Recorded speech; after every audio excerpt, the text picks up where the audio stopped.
Sometimes we are accommodating things, conversations, habits that are not a part of the will of God for our lives.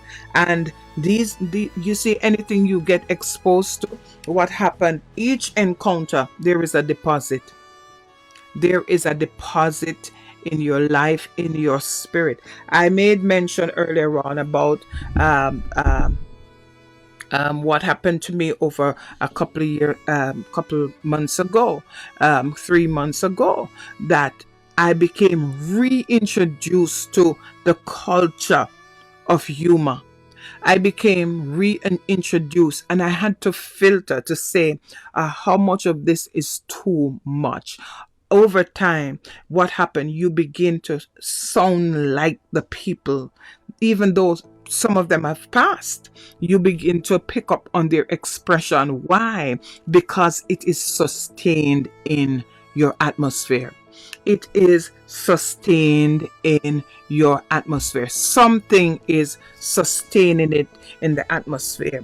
And even though that might be cultural and not all in and of itself bad, you have to be careful of other things. People who you hang out with, you begin to sound like them. If people have a propensity to the flesh, if people have a propensity to negativity, a propensity to the works of the flesh, a propensity to bitterness, and this is why your atmosphere has to be sustained by the presence of God.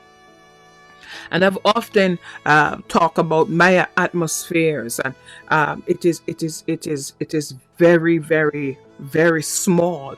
The core of my atmosphere is very small because I am sensitive. I am a very sensitive person. I am like a sponge, and so it is important that I keep the atmosphere of my life protected from any and everything, so that I can maintain that spirit of godliness, maintain that attitude of prayer, maintain that attitude of being in tune with the Lord.